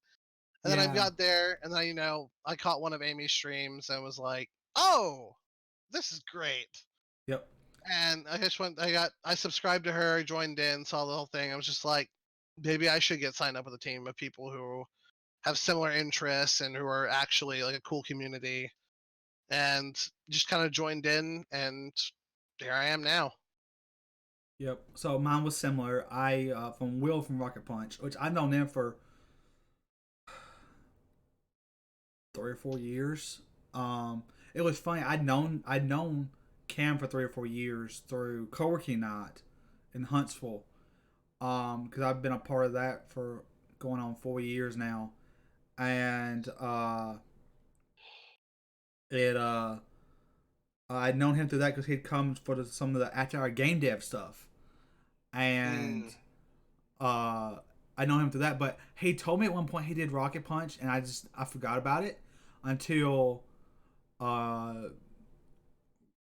Extra Life 2018 when my roommate was watching them, and I was like, "What's this?" And I saw Cam. I was like, "Oh, hey, I know him." And so over the course of like a month or two, they convinced me to start streaming because they knew I played games and stuff. Like, if you're gonna be playing games, you might as well stream it. I was like, Yeah. I don't have a PC. Like right about that time, my PC, like my hard drive went out, and I placed the hard drive, and immediately put the hard drive in, and the hard drive overheated. Oh. Like it bubbled up on the hard drive. I was like, I'm not risking putting another hard drive in a hard drive, putting in this. I'm gonna go build another PC. And so I went and built another PC, and that's what I have now. And I was like, I just built this PC. It took me 2 months to get parts in because I timed it. I timed it around holidays, and I bought too late into the holiday. Like everything was still on sale, but they didn't. Like Amazon and some of these other places did not do it to where they were still selling it even after they sold out for that price. Like they did not do. Like they did not say, "Oh, hey, we're sold out. You can't buy us anymore." So my stuff was back ordered. So it was 2 months before I got all the stuff. So it was January when I first started streaming. Okay. I got the parts and started streaming. So I started streaming, and then probably about March or so. It was probably about February, about a month in. Will was like, "Hey, I just found out about this new Discord for streamers in the Alabama area. You should join it." And so I was like, "Okay, cool." And I joined in. I did my introduction, whatever. And it was like a week or so later, I was like, "Who is this organizer, Miss Hobo Slayer?" And I saw she went live. I was like, "Let me check her out, see what her channel's about." And immediately fell in love with the team and everything else. And for the longest there, like I said, that was like in February or so. It was probably March. It was March when I applied. I was like, I don't think I'm ready to be on a team. I didn't know what being on a team meant, anything like that. I was like, I'll just apply. If I get accepted, I get accepted. And she accepted me, and then got the first raid from her, and immediately doubled my follower count and went hit affiliate in the same night. I went from Dang. 27 to 54. Yeah, one of her raids really kind of. It's like it's so overwhelming when she raids you because there's just so many people, and you just get your brain freezes, and you're like, Yep. hi. But yeah, I had everything else except for the average viewers and the followers, and I hit both in the same night. I went from like one average follower up to 17 was my average after that stream. Because she rated me with, I think it was 62, I think, or something like that. So yeah, that was a Something lot like of that. fun. Yeah. Mortanis remembers it. Mortanis was in there that stream that night, and he made the comment the other day. He's like, "Have you really been here that long?" He's like, "It just seems like yesterday." His 2 year will I be February 7th. I remember the first like when she raided me the first time. Like it was about like a week or so after then, and me and Chibi Gamer 9 were playing. We were doing a co-stream together for Pokemon Fusions, which is like a random uh RPG Maker Pokemon game someone made that's fan made. And we were playing like a Nuzlocke game through it. We were laughing and doing this other thing, and then all of a sudden I just get raided, and there's like 70 people in my chat, and I'm like, "Oh God, what's happening?" Yep. And just like just like, okay, try to breathe, breathe, don't cry. Here we got a lot of people on the line. Yep. And then my follower count just like skyrocketed up from there. I got close to 100. I went from like about 55 followers to like 80 something followers in that one stream. Yeah. And like Mortanis said, just like unlike partner, affiliate can get the count with raids. Yep. Yep. I'm glad they do that because otherwise it would be hard to. I mean, you could do it if they didn't have that. It's just like because raids would help because you get the follower count up, and then you're gonna potentially get new people like, hey, I'm gonna come back and check him out again. Yeah. And so you're potentially gonna get that even with you're potentially gonna Hello, get. is this tech support? Yeah, we've had some conversations in the tech support channel, Hobo Slayers Discord lately. I've noticed that I've been staying out of them because that's day to day is tech support. And I'm Well, like, I don't want to have to go into this right now. well, it was funny because like I had just said to Tide Pod, thank you Tide Pod for that follow. Oh, indeed. Thanks, man. Uh, I had just told Tide Pod was like, oh yeah, you don't have to really touch anything when you set it up. You just use this site and you can make sure it's compatible and you're good to go. And then someone made the comment like, yeah, I had to up my memory because it wasn't using the full. I'm like, I wonder what mine's using. Kind of find out I wasn't using what it said it was.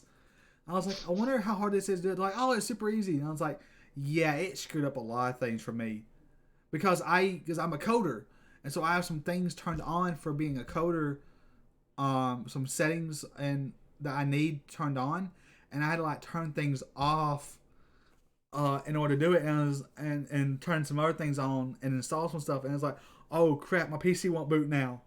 Just like you just said, it's like crap, my PC won't boot. What do I do? Turn it off and back on again. Well, If not, I'll get to tier 2.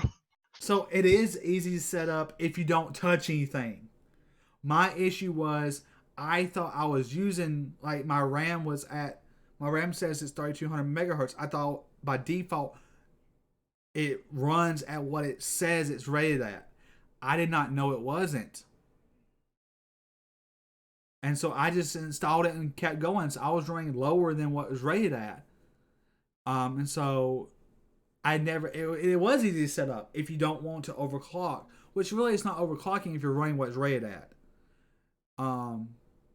But I wasn't running at that, so I had to adjust it. And when I did, I thought I messed up, and I didn't. It's just that very first time to boot up after you change it takes a little bit. But once you boot up that first time, every reboot after that is no problem. It's pretty fast.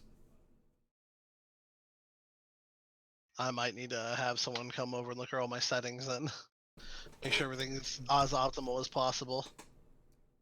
I mean, I don't know if I would say optimal for mine because optimal could mean overclocking. I don't know. It's just True. it depends. You have to do trial and error to really test it and find out what is the most optimal for your setup. I just wanted to, for me personally, I just want to be able to run at what's rated at. I'm rated at 3200. I want to run at 3200 megahertz so that I can at least get what I'm rated at and be able to say, hey, I'm getting the most. Because obviously, I'm not getting I'm not getting the optimal potential at what I was rated at. But I wouldn't even get anywhere near it because I was running at what lower than what rated at. I might be most optimal at overclock if I overclocked, but there's no point in it until I at least get the rating. Yeah, that was kind of my point of view. Type I was like, I want to at least get what I'm paying for. Fair enough. So that was that. But yeah, I think I got it right now. I don't know. It says one thing, but when I go in the BIOS, it says another. So I don't know. I'm probably gonna be like you and get someone over here and say, "Hey, just check this for me first, just so I can say I got it right." But I end up the software that Bearded B said to use, I end up uninstalling because I then can't use my developer software because developer software needs it, and that software says turn it off. And I'm a coder, so the coding software wins. uh, just leave it alone for the blue screen takes your soul. Blue Ah, screen nah. is always there. I think I've got it set at what it's rated, so I'm good to go. But yeah, that's been a fun. That was a fun conversation yesterday, and I forgot what we were talking about before that. Me too. Upcoming game releases, I think, is Oh what no, we were talking about raids and what it's been like on the team. So right. yeah, actually, I've never told anyone this. But I didn't tell Amy this until the other day. So when I first started joining a team, I was actually like uh, I wouldn't say overwhelmed, but like uh, talking with Amy for the first time, I felt uh, like I'm this little person and she's way up here. Mm-hmm. So yeah, it definitely took a while to feel comfortable. Not and the team is great. Not to say the team isn't good thing like that. And I didn't feel welcome. It was just like someone who's just hit affiliate and has only been streaming for 2 months, meeting a whole bunch of people, and being on a team with everybody who's been streaming for a year or more. And some people have been streaming. Some of them were less than a year, but were 6 or 7 months further than I were. Who kind of got kind of rhythm down and stuff like that. And I'm still figuring out how things work on Twitch and how to. I had all these questions like that. It just felt I was very overwhelmed in the very beginning. Right. So, I mean, and that's how I felt too, especially like because I mean, she's partnered. She does all these different kind of things. Like she's got the streamer thing going for her, like the life, the job of the streamer, and seeing how she's marginally successful. She may not be like like the super high up. I've got tens of thousands of people watching me all the time, but I'd say she's successful enough to do what she's doing and make a living off of it. And she's fun to watch and everything like that. And I just put her, for me, it's like putting her up on such a high pedestal when really she's so relatable. She's such a good person, like deep down, and she's good to have sit down and have a conversation with. And so, like, once I actually, like, like messaged her a little more, talked to her, especially at the meetup we did, it started going a lot easier, and meeting people in person had definitely kind of took away the weird expectations my mind had set up for that person, for the different people. Like you in particular, like I didn't know you were there for only a couple months more than I was, technically, yeah, but like I was like, oh god, he's up here too, and so is everyone else. It's like I'm starting out, I'm way down on the bottom rung of the ladder, and now I've worked my way up partially. And I still feel like I'm not doing enough, and that's just the usual, like, that's the self-esteem in me that's kind of like crushing itself, and like, but also pushing me to work harder and do more and try and figure out what I can do to take this another step further. But joining the team, it wasn't something I had planned to do, but especially because when I joined the team, I was in this very dark place, and so it very much was a screw it. I'm gonna just apply to this team and see what happens, and whatever happens will happen. And if I get in, then I'm gonna do everything I can to stay in and try and go further with it. And I mean, I got accepted, and then everything just kind of got better from there. yeah. I mean, like I said, I was overwhelmed in the beginning, but there was a very warm welcome from Mortanis, Asian anime dude, Amy, and everyone else. It was that did not last long. Um, yeah. Once you got invited, once you felt more like at home, and with everyone who kind of brought you in, yeah, then you just feel so much better, and you yeah, feel it was like you great. belong. Um, Yeah, and I want to talk about this because like I was kind of curious how you got into it and everything like that because this is the Hobo Slayers podcast. This is where all of us team members come together. Mortanis, Asian, you, Lumberjack Allen, everybody on the team. There's like 30 something of us, so there's no way I can name yeah. everybody. But this is where we come together to talk with one another, get to know each other. And so it's something I've been meaning to do for a while now because I've been sad. I don't mean to do this, but it's one of those things like I've been on every podcast for the last like what 4 or 5 now. Yeah, But we need it's more people from the team on the podcast for sure. well, it's because and the reason for it is because I'm trying to get more people involved on the team, and it's like the only way I don't want people to say I don't want to just try and get people signed up and then be by themselves. So Yeah, I've been on my hey I will be on here if you will as well.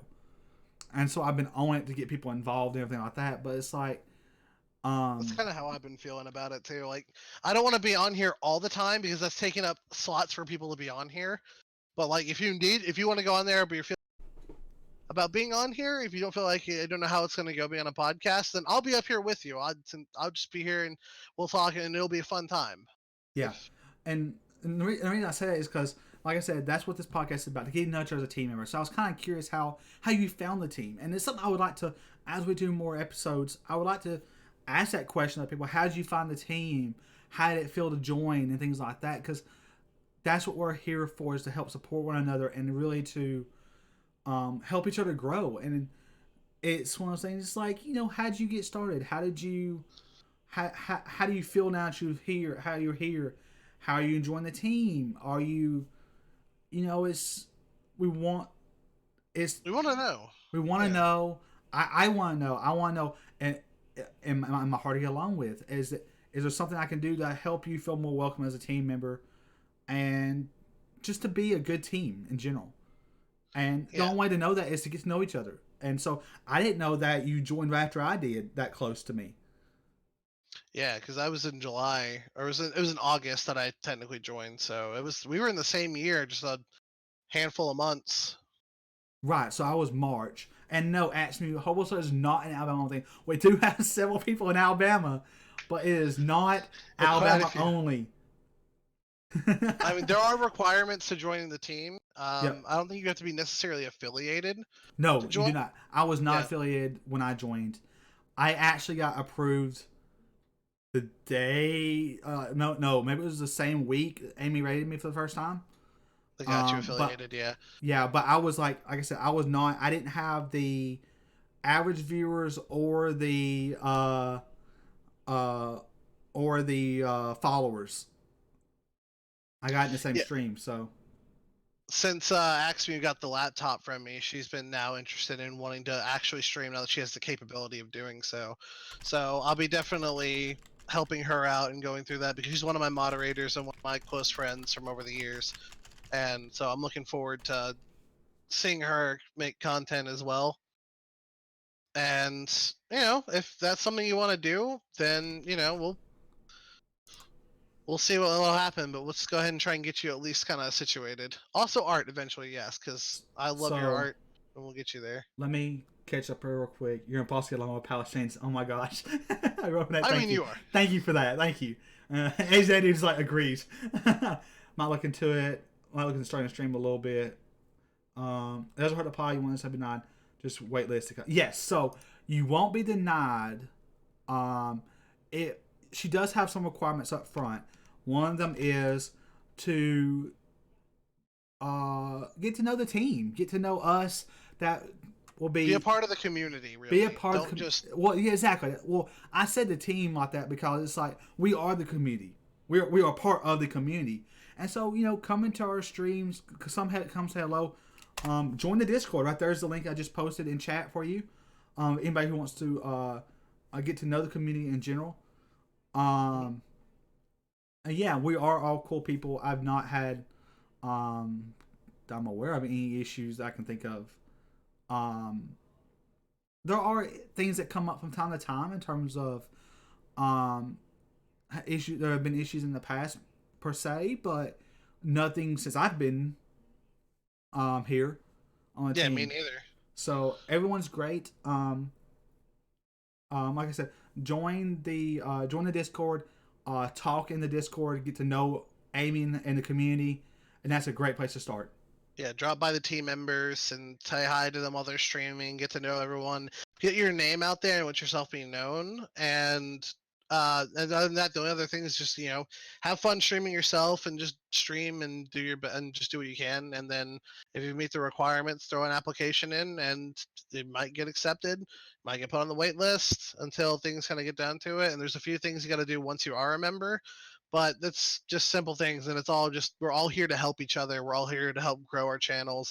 We're all here to make our content better and maximize our output when it comes to like figuring out better quality. And we're always here for like one help, because some people have different specialities and things they know more. Like Asia is very good with audio, Yep. and you're coding, so you know a lot about adding like certain to have tweak things to compare to different computers to make your streams better. Everyone has like the thing that they're really good at, and then we kind of fall back on one another whenever we have these kind of questions. Yep. So yeah, like you said, everyone has their specialties. Um, nah, Top on, you're good. Yeah. So like you said, Amy's great at giving advice when it comes to improving your stream. She actually does Mm-hmm. some stream coaching. Um, uh, Asian's audio. I do coding, which I don't know how that really helps people unless you want a custom bot. Uh, Silent Kartoffel does a really good art as well, and yep. he's, especially if you're into art streams, talking to him about his kind of stylings and the programs he uses like that, and how he kind of sets up his streams to do art. That's another option, an avenue. I think and some people do and music. also Kartoffel has made a lot of team members emotes. So if you need Yes. emotes to start off with, he provides a good deal to team members. Kartoffel is a great one. So if you hit affiliate and you need emotes, he's a great one to talk to. Which actually, with you being an art person, you may want to develop your own. It's up to you. I mean, she's the one who developed my emotes, technically. Well, there you go. So Yeah. uh, yeah, it's one of the things we all have different specialties uh, and things that we're good at. You like I said, for me, you mentioned coding, but I'm I'm more of, I think if I had to pick a thing I'm probably good at, it's probably uh I like to say modding because like I came in yours and taught your mod some things. You did? So I mean, I very much I like to say I'm good at modding only for the sense of I'm good at setting up a channel for mods. So getting people in kind of the groove for custom commands and things like that. I've done a lot of that. I've helped various team members with that as well.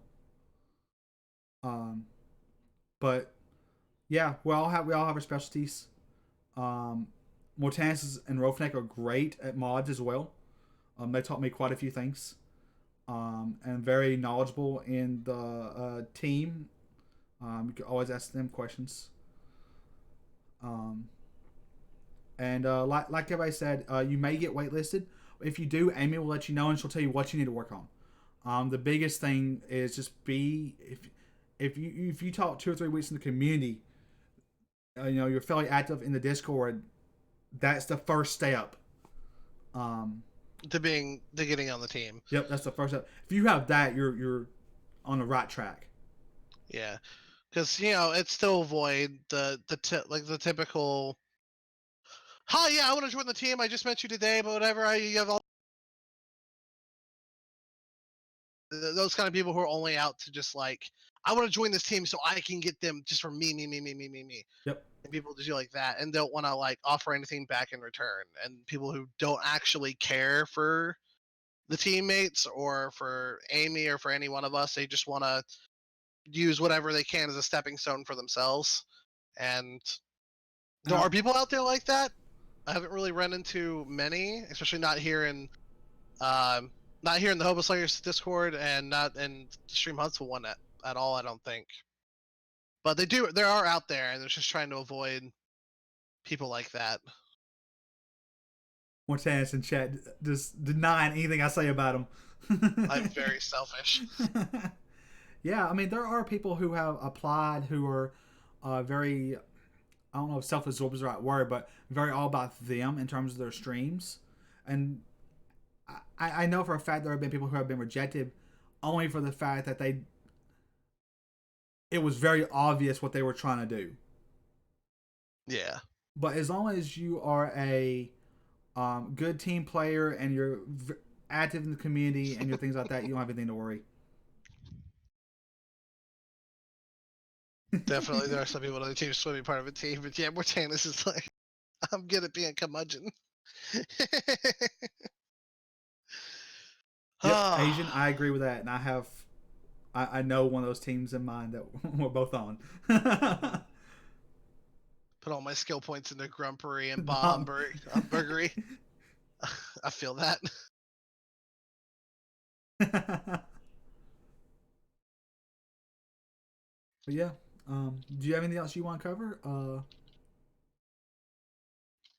I mean, that's about everything I can think of for right now. I think this has been a good episode so far, especially on time. Yep. I moved to Alabama just to be on the Alabama stream team. Selfish. Dude, it's a Tide Pod over here playing the long game. Yep. And speaking of that, I know the question earlier was Hobo Slayers only Alabama. No, but the Alabama stream team is. So yes. We do have a stream team for those of you who do stream in Alabama. If you want to join it, you must live within the state. And also, to join that, you must message Miss Hobo Slayer to join that one as well. Like, she handles both teams, and she's the orchestrator for all this.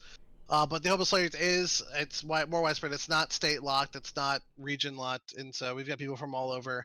And so if you want to join that, if you feel like you can join that, links, description and stuff like that is in the Discord. You can join that, poke around, say hi to everybody, and see if it might be something you might be into. Yep. And then maybe you'll be here on the podcast. Yep. Instead of me and Pallas, who are here all the time. Yeah, I don't know how many I've been on so far. I think it's number 5. I think it's number 5, 4 or 5. I'm about to find out. I'm curious. I'm curious now. Yeah, I think this is also a good stopping point for tonight as well. I have to get to work on another little project of mine, so I might be going live myself in a little bit later. But so this is 4 for you. Okay. For me, this is 4 for me as well. Okay. And like we said, we were going to have Sniper here tonight as well, but he got sick. It's been going around. So everyone out there who's listening, and everyone out there who should be seeing this afterwards, take care of yourself. Be careful out there. Everyone's sick. Everyone's kids are coughing, and let's get on the parents going to work. You're going to start getting around germs. Bring hand sanitizer. Get medication in you. You know, just try and handle it. Take care of yourselves out there, because it's pretty rough with how widespread all these illnesses have been going. Yep. Don't leave your house. Set fire to any visitor. Keep your gun close. The apocalypse is coming. Stockpiling soup cans. You know, bottles of water. Yep. So, with that, Danzik, why don't you tell everybody where they can find you? You can find me at my Twitch channel at DanzikStreams. And I also have a Twitter for at DanzikStreams, Facebook DanzikStreams as well. My YouTube channel, I'm still kind of getting set up on there, but I do have a YouTube channel. I don't have an easy URL for you yet, so I'm not going to plug it. And that's where I've been. My YouTube channel is where I'm uploading all of our Friday night D&D sessions that I do. We have our next session Friday night as well, along with any upcoming stuff that I plan on me doing will be on my Twitch channel for Brazil. Asian, I didn't have all the links, just one link. And then you can find your post link. Haha. Well, yes, you can find me there. Well, I didn't know what your other ones were, so that's why I wanted you to say that. I just knew what your Twitch was. Right. And then for myself, of course, PallasStreams on Twitch. I am not PallasStreams everywhere. I am PallasStreams on Twitch, Twitter, and Instagram. Everything else you can find me Pallas, I think. If I could do that, that would be a whole different level there. And so with that, everybody, that concludes this week's episode 7 of the Hobo podcast. I hope you all have a great day. We are going to rate another team member. It looks like we might only have one team member online. I know Game Killer went live with Pokemon.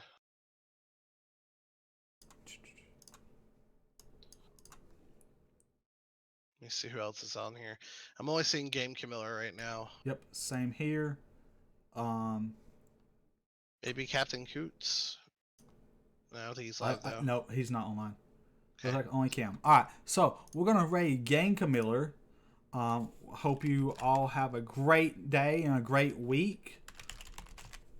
And we will see you, unless there's a podcast next on Saturday.